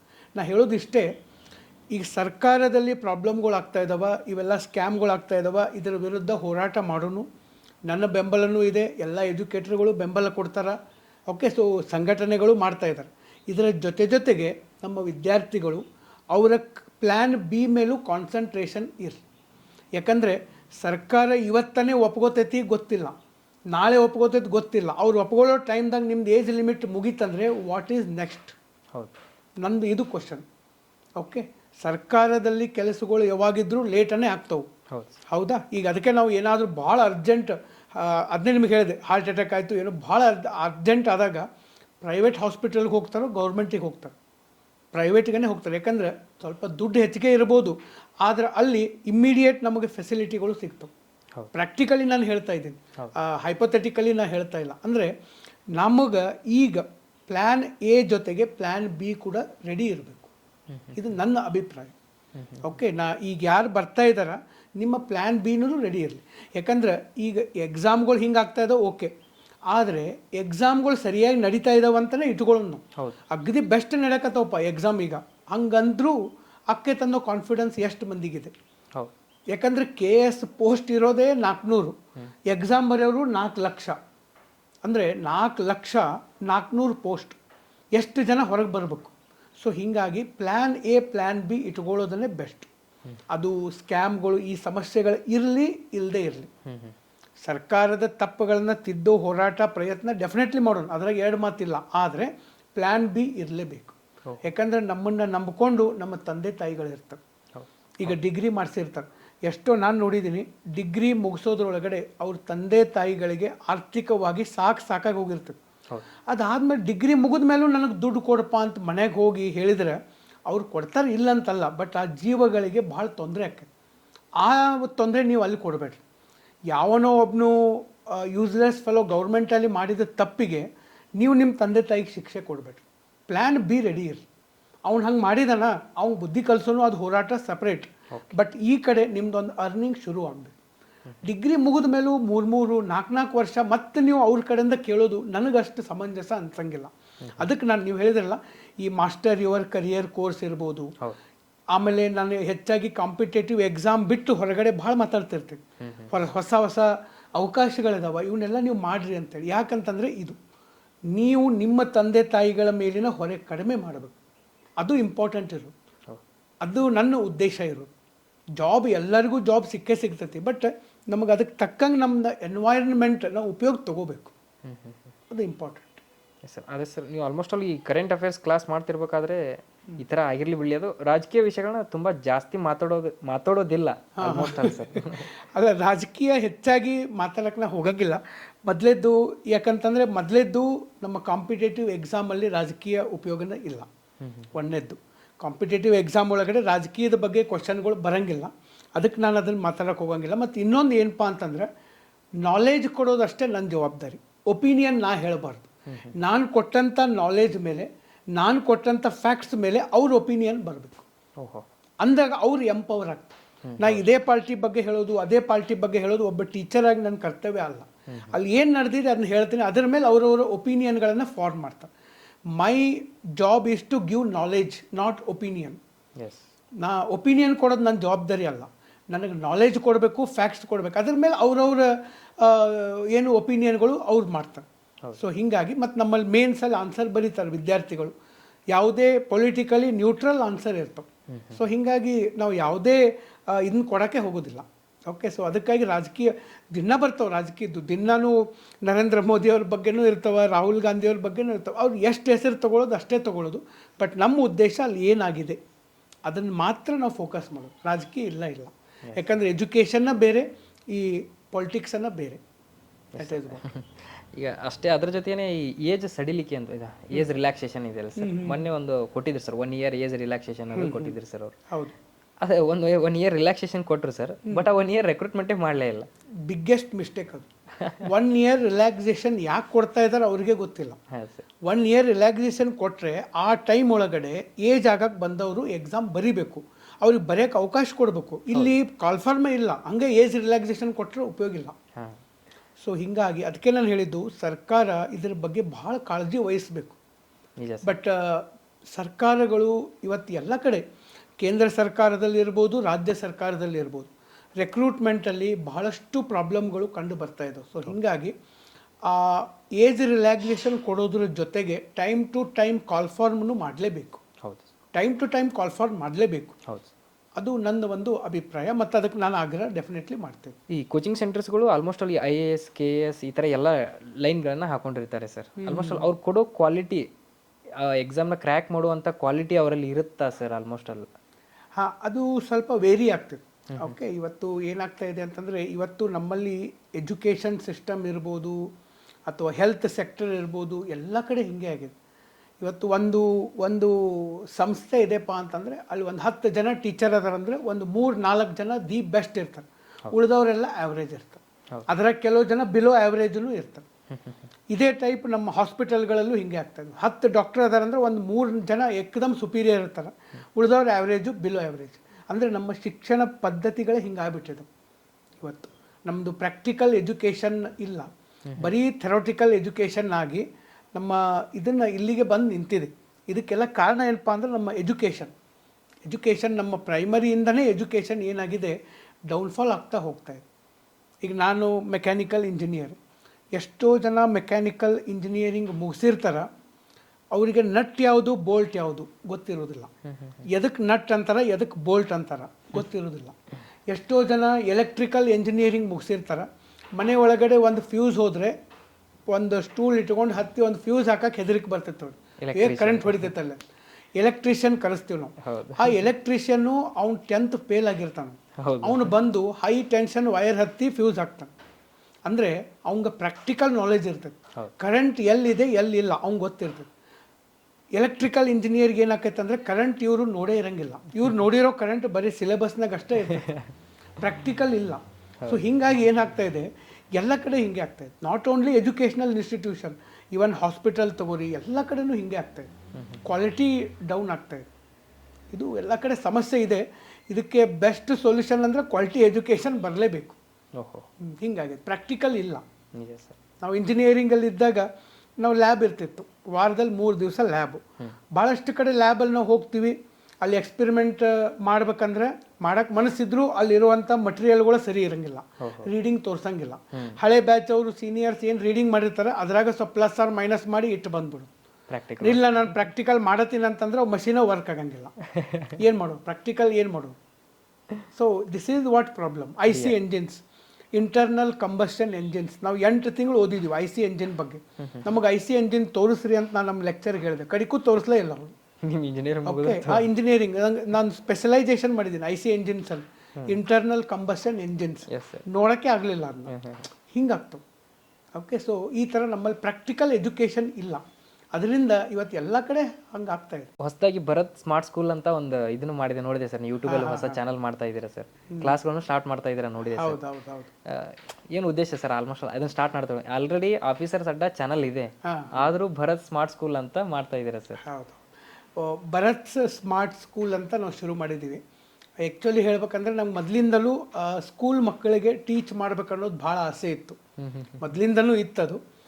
ಬಟ್ ಈಗ ಆ ಒಂದು ಟೈಮ್ ನನಗೆ ಕೂಡಿ ಬಂದಿದೆ. ಸೊ ಹೀಗಾಗಿ ನಾನು ಅದನ್ನು ಶುರು ಮಾಡಿದೆ. ಅದರ ಉದ್ದೇಶ ಇಷ್ಟೇ, ಸಿಂಪಲ್ ಇದೆ. ನಮ್ಮ 8, 9, 10ನೇ ತರಗತಿಯ ವಿದ್ಯಾರ್ಥಿಗಳಿಗೆ ಒಂದು ಕ್ವಾಲಿಟಿ ಪ್ಲಸ್ ನಾ ಈಗಾಗಲೇ ಹೇಳಿದ್ನಲ್ಲ, ಪ್ರಾಕ್ಟಿಕಲ್ ಬೇಸ್ಡ್ ಎಜುಕೇಷನ್ ಕೊಡಬೇಕನ್ನೋದು ನಂದಿದೆ. Particularly science. ಈಗ ಏನಾಗ್ತಾ ಇದೆ, PUC first year second year ಮುಗಿದ ಕೂಡ ನೀಟು, ಗೇಟು ಎಲ್ಲ ಎಕ್ಸಾಮ್ ಬರ್ತವೆ. ನೀಟು, JEE ಎಕ್ಸಾಮ್ ಬರ್ತವೆ. ಈ ಎಕ್ಸಾಮ್ಗಳಿಗೆ ಭಾಳಷ್ಟು ಜನ ನಮ್ಮ ಹುಡುಗರು ಬರೆಯಂಗೆ ಇಲ್ಲ. ನಮ್ಮ ಕರ್ನಾಟಕ CET ಒಂದು ಬರೆದು ಬಿಟ್ಬಿಡ್ತಾರೆ. ಕೆಲವು ಜನ ಅಂತೂ PUCಗೆ ಡುಮ್ಕಿ ಹೊಡೆದಿರ್ತಾರೆ. ಯಾಕಂತಂದ್ರೆ ಈ 8th, 9th, 10th ಒಳಗಡೆ ಕ್ವಾಲಿಟಿ ಸಿಲೆಬಸ್ ಬಂದಿದೆ. ಈಗ almost 9th, 10th syllabus CBSE syllabus ಆಗಿದೆ, ಭಾಳ ಟಫ್ ಇದೆ.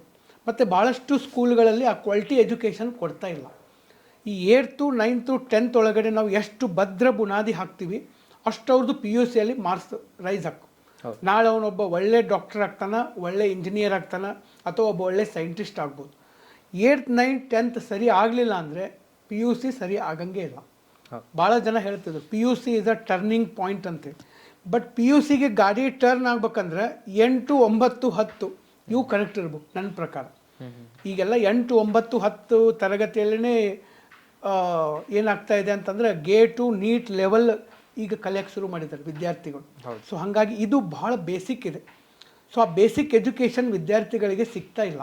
ಮತ್ತು ಇದು ಸಿಗಲಿಲ್ಲ ಅಂತಂದ್ರೆ ಒಬ್ಬ ವಿದ್ಯಾರ್ಥಿಗೆ ಅವ್ನು ಮುಂದೆ ದೊಡ್ಡ ಕನಸು ಕಾಣೋದು ಹೆಂಗೆ?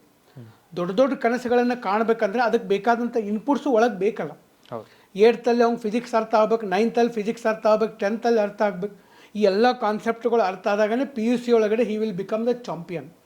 ಇಲ್ಲೇ ಅರ್ಥ ಆಗಿಲ್ಲ ಅಂತಂದರೆ PUCಗೆ ಹೋಗಿ ಅವ್ನಿಗೆಲ್ಲ ಯಾವುದೋ ಗ್ಯಾಲಕ್ಸಿ ನೋಡ್ದಂಗೆ ಆಗಕ್ಕೆ ಶುರುವಾಗಿಬಿಡ್ತದೆ. ಕೊನೆಗೆ ಅವ್ನು ಫೇಲ್ ಆಗಿಬಿಡ್ತಾನೆ. ಭಾಳ ಜನ ವಿದ್ಯಾರ್ಥಿಗಳಿಗೆ ಈ ಪ್ರಾಬ್ಲಮ್ ಆಗ್ತಾಯಿದೆ. ಅದಕ್ಕೆ ಸಾಧ್ಯ ಇದ್ದಷ್ಟು ಅವರಿಗೆ ಒಂದು ಒಳ್ಳೆ ಎಜುಕೇಷನ್ ಕೊಡಬೇಕು.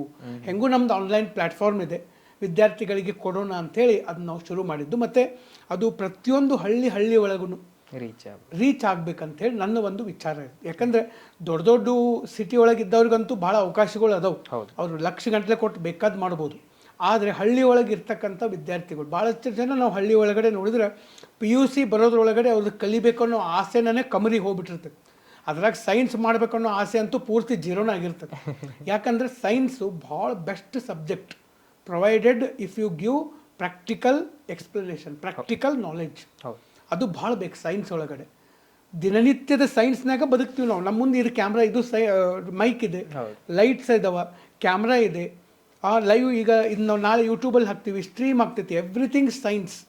ಬಟ್ ನಾವು ಅದನ್ನು ಪ್ರಾಕ್ಟಿಕಲಾಗಿ ನಾವು ಕಲಿತಾ ಹೋದಾಗ ಅದರದ್ದು ಮಜಾನ ಬೇರೆ. ಅದಕ್ಕೆ ನನಗೆ ಅದನ್ನ ಶುರು ಮಾಡಬೇಕಂತ ಅನ್ನಿಸ್ತು. ಸೊ ಹಿಂಗಾಗಿ ಅದನ್ನ ನಾವು ಶುರು ಮಾಡಿದ್ದೀವಿ. ಸೊ ನಮ್ಮ ವಿದ್ಯಾರ್ಥಿಗಳು ಕೂಡ ಸಾಕಷ್ಟು ಜನ ಫೋನ್ ಮಾಡ್ತಾರೆ, ಸರ್ ಯಾಕೋ ವಿಡಿಯೋ ಮಾಡಿಲ್ಲಲ್ಲ ಅಂತ. ನಾನು ಅದ್ರೊಳಗಡೆ ಫಿಸಿಕ್ಸ್ ಶುರು ಮಾಡಿದ್ದೀನಿ. ಫಿಸಿಕ್ಸ್ ನನಗೆ ಭಾಳ ಫೇವ್ರೇಟ್. ಸೊ ಹೀಗಾಗಿ ಅದನ್ನ ಶುರು ಮಾಡಿದ್ದೀನಿ. ಫಸ್ಟು ನಾನು ಫಿಸಿಕ್ಸ್ ಹೇಳಿದ್ದೆ, ಯಾಕಂದ್ರೆ ಫಿಸಿಕ್ಸ್ ಅಂದ್ರೆ ನಮ್ಮ ದಿನನಿತ್ಯ ನಮ್ಮ ಸುತ್ತಮುತ್ತನೇ ನಡೀತಿರ್ತದೆ. ಸೊ ಹಿಂಗಾಗಿ ಅದನ್ನ ಶುರು ಮಾಡಿದ್ದೆ. ನಿಮ್ಮ ಮೆಕ್ಯಾನಿಕಲ್ ಆಗಿರೋದ್ರಿಂದ ನಮ್ಮ mechanical is almost 90% physics oriented ಅನ್ನೇ. ಅದು ಸ್ವಲ್ಪ ಹೈ ಲೆವೆಲ್ ಇರ್ತೈತಿ, ಬಟ್ ಫಿಸಿಕ್ಸ್ ಅನ್ನೇ ಇರ್ತೈತೆ ಅಲ್ಲಿಯೂ ಕೂಡ. ಹಿಂಗಾಗಿ ನಾನು ಅದನ್ನ ಶುರು ಮಾಡಿದೆ. ಇವನ್ ನಾನು ನಮ್ಮ ಇಂಜಿನಿಯರಿಂಗ್ ಒಳಗಡೆ ಲಾಸ್ಟ್ ಸೆಮಿಸ್ಟರ್ ಇದ್ದಾಗ ಏರ್ ಕಾರ್ ಅಂತ ಮಾಡಿದ್ದೀವಿ. ಏರ್ ಕಾರ್, ಕ್ಯಾಟ್ವಿ ಅಂತೇಳಿ, ಕಂಪ್ರೆಸ್ಡ್ ಏರ್ ಟೆಕ್ನಾಲಜಿ ವೆಹಿಕಲ್. ಈಗ ನಮ್ಮ ಕಾರುಗಳಿಗೆ ನಾವು ಪೆಟ್ರೋಲ್ ಹಾಕಿ ಓಡಿಸ್ತೀವಿ, ಪೆಟ್ರೋಲು ಡೀಸೆಲ್ ಹಾಕ್ತೀವಿ. ಈಗೆಲ್ಲ ಹೈಡ್ರೋಜನ್ನು ಇವು ಬಂದಿದಾವ. ಬಟ್ ನಾವೇನು ಮಾಡಿದ್ದೀವಿ, ಏರ್ ಹಾಕಿ, ಏರ್ ಹಾಕಿ ಆ ಕಂಪ್ರೆಸ್ಡ್ ಏರ್ ಮೇಲೆ ಆ ಒಂದು ಕಾರು ಮೂಮೆಂಟ್ ಆಗುವಂಥದ್ದು ಅಂತ ಒಂದು ಟೆಕ್ನಾಲಜಿ ನಾವು ಫೈನಲ್ ಇಯರ್ ಅಲ್ಲಿ ಇದ್ದಾಗ ನಮ್ಮ ಪ್ರೊಜೆಕ್ಟ್ ಮಾಡಿದ್ದೀವಿ. ಅವಾಗಿನಿಂದಲೂ ಅದು ಇಂಟ್ರೆಸ್ಟ್ ಭಾಳ. ಸೊ ಹೀಗಾಗಿ ಈಗ ಅದನ್ನ ಸ್ಮಾರ್ಟ್ ಸ್ಕೂಲ್ ಒಳಗಡೆ ಮಾಡ್ತಾ ಇರುವಂಥದ್ದು.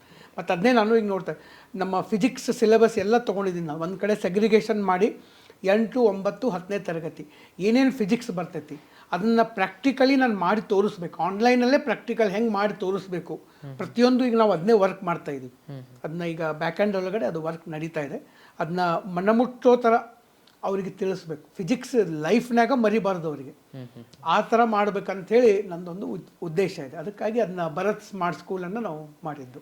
Yes sir. ಆ್ಯಂಡ್ ಸರ್, ನಿಮ್ಮ ಆಫೀಸರ್ ಅಡ್ಡ ಪ್ಲ್ಯಾಟ್ಫಾರ್ಮ್ ಬಗ್ಗೆ ಹೇಳೋದಾದರೆ, ಆ್ಯಂಡ್ ನಿಮ್ಮ what is your dream sir?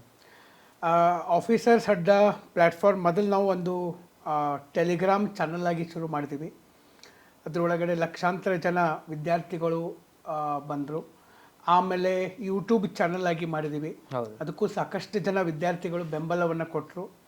So ಇವತ್ತು ಅದು ಏನಾಗಿದೆ, ನಮ್ಮ ಆಫೀಸರ್ಸ್ ಅಡ್ಡ ಟೆಲಿಗ್ರಾಮ್ ಚಾನಲ್ ಅನ್ನೋದು ನಮ್ಮ ರಾಜ್ಯಾದ್ಯಂತ ಮನೆ ಮಾತಾಗಿದೆ. ಮತ್ತು ನಮ್ಮ ಟೀಮ್ ಕೂಡ ಇದೆ, ನಮ್ಮ ಫ್ಯಾಕಲ್ಟಿ ಟೀಮು, ಟೆಕ್ನಿಕಲ್ ಟೀಮು, ಆಮೇಲೆ ನಮ್ಮ ಸ್ಟಾಫು, ಇಷ್ಟೆಲ್ಲ ಜನರಿಗೆ ಅನ್ನ ನೀಡ್ತಿರುವಂಥ ಒಂದು ಸಂಸ್ಥೆಯಾಗಿ ಬೆಳೆದಿದೆ. ಅದಕ್ಕೆ ನನಗೆ ಭಾಳ ಹೆಮ್ಮೆ ಇದೆ. ಯಾಕಂದ್ರೆ ನಾವು ಹಾಗೆ ಒಂದು ಪ್ಲ್ಯಾಟ್ಫಾರ್ಮ್ ಅಂಥೇಳಿ ಶುರು ಮಾಡಿದ್ದು, ಬಟ್ ಇವತ್ತು ಈ ಲೆವೆಲ್ಗೆ ಬಂದಿದೆ. ನನ್ನ ಉದ್ದೇಶ ಇನ್ನೂ ಹೆಚ್ಚು ಜನ ಅಭ್ಯರ್ಥಿಗಳಿಗೆ ಒಂದು ಒಳ್ಳೆಯ ಜ್ಞಾನವನ್ನು ಕೊಡಬೇಕು. ಸಾಧ್ಯ ಆದಷ್ಟು ಅಫೋರ್ಡೆಬಲ್ ಕಾಸ್ಟ್ ಒಳಗಡೆ, ಅತ್ಯಂತ ಕಡಿಮೆ ದರದೊಳಗಡೆ ಒಂದು ಬೆಸ್ಟ್ ಕ್ವಾಲಿಟಿ ಎಜುಕೇಷನ್ ಕೊಡಬೇಕನ್ನೋದು ನನಗಿದೆ. ಇನ್ನೂ ಹೆಚ್ಚು ಜನರಿಗೆ ಅದು ರೀಚ್ ಆಗಬೇಕನ್ನೋದು ನನ್ನ ವಿಚಾರ. ಇನ್ನೂ ಹೆಚ್ಚು ಜನ ಜಾಬ್ ತೊಗೊಂಡು ಅವ್ರವ್ರ ಜೀವನ ಕಟ್ಕೋಬೇಕು, ಅವ್ರಿಗೊಂದು ಒಳ್ಳೆಯ ಸ್ಕಿಲ್ ಇರಬೇಕು. ಆಮೇಲೆ ಅದರ ಜೊತೆಗೆ ಬರೀ ಸರ್ಕಾರಿ ನೌಕರಿ ಅಷ್ಟೇ ಅಲ್ಲ, ಅದನ್ನು ಬಿಟ್ಟು ಆಚೆಗೂ ಅವರಿಗೆ ಥಿಂಕ್ ಮಾಡುವಂಥ ಎಬಿಲಿಟಿಯನ್ನು ಬೆಳೆಸಬೇಕು. Out of the box think ಮಾಡೋಕ್ಕೂ ನಮ್ಮ ವಿದ್ಯಾರ್ಥಿಗಳಿಗೆ ಬರಬೇಕು. ಅದಕ್ಕೆ ಏನು ಇನ್ಪುಟ್ ಕೊಡಬೇಕು ಅದನ್ನೂ ಕೊಡಬೇಕನ್ನುವಂಥ ಒಂದು ಆಸೆ ನನಗಿದೆ.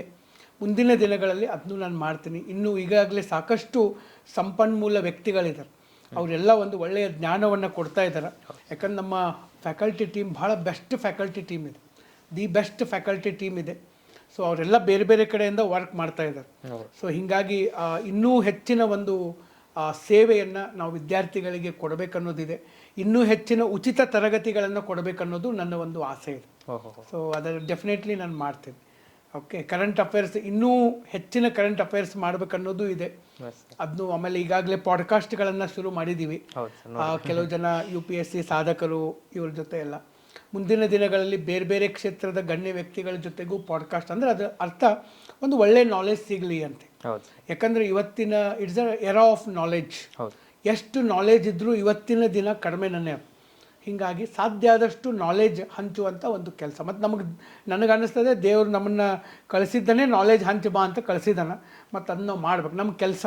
ಸೊ ಸಾಧ್ಯ ಆದಷ್ಟು ನಾಲೆಜ್ ಕೊಡೋಣ. ಮತ್ತು ಬರೀ ಶಿಕ್ಷಣಕ್ಕಷ್ಟೇ ನಾವು ಸೀಮಿತ ಆಗಿರಬಾರ್ದು, ಅದನ್ನು ಮೀರಿದಂಥ ನಾಲೆಜ್ ಕೊಡಬೇಕು ಅನ್ನೋದು ನನ್ನೊಂದು ವಿಚಾರ. ಅದು ನನ್ನ ಡ್ರೀಮ್ ಕೂಡ ಹೌದು. ಎಸ್ ಸರ್, ಹೀಗೆ ಆಗಲಿ ಸರ್. ನಿಮ್ಮ ಕ್ಲಾಸ್ಗಳು ಇದೇ ಥರ ಮುಂದುವರಿತಾ ಇರಲಿ ಸರ್. ಆ್ಯಂಡ್ ಸರ್, ನಮ್ಮದೊಂದು ಫನ್ ಸೆಗ್ಮೆಂಟ್ ಇದೆ ಸರ್ ನಮ್ಮ ಪಾಡ್ಕಾಸ್ಟಲ್ಲಿ.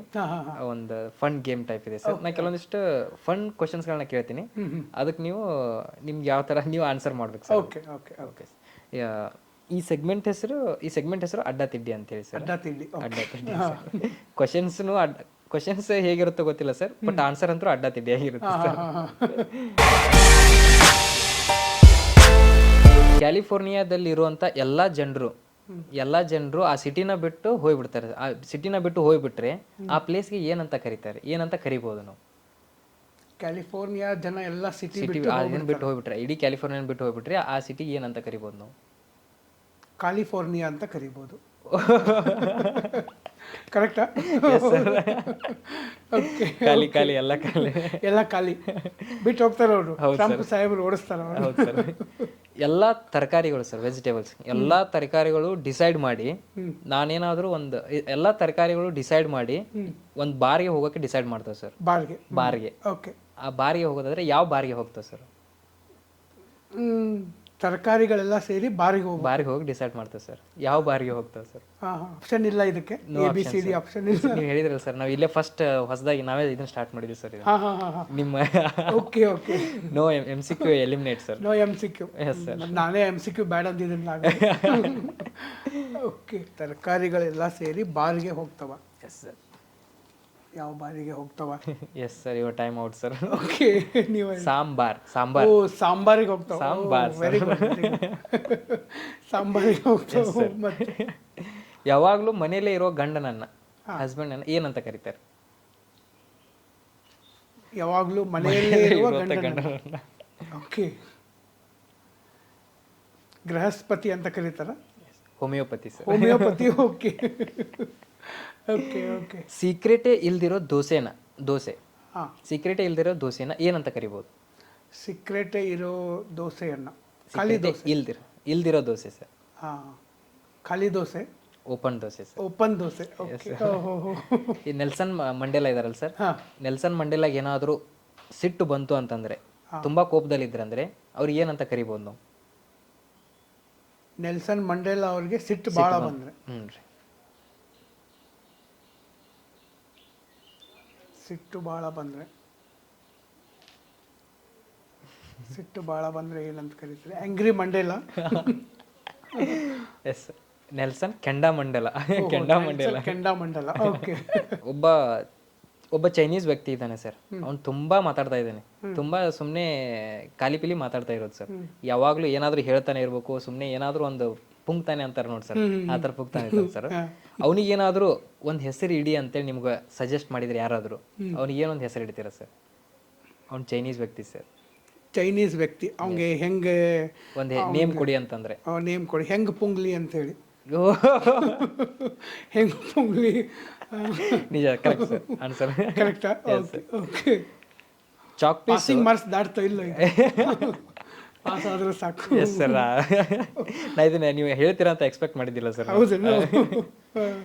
ಚಾಕ್ ಪೀಸ್ ಏನಾದ್ರು ಕ್ಲಾಸ್ಗೆ ಲೇಟ್ ಆಗಿ ಹೋದ್ರೆ ಅದಕ್ಕೆ ಏನಂತ ಹೆಸರು ಕರಿಬೋದು ಸರ್? ಚಾಕ್ ಪೀಸು ಕ್ಲಾಸಿಗೆ ಲೇಟಾಗಿ ಹೋದರೆ, ಚಾಕ್ ಪೀಸ್ ಕ್ಲಾಸಿಗೆ ಲೇಟಾಗಿ ಹೋದರೆ ಏನಂತ ಕರಿಬೇಕು?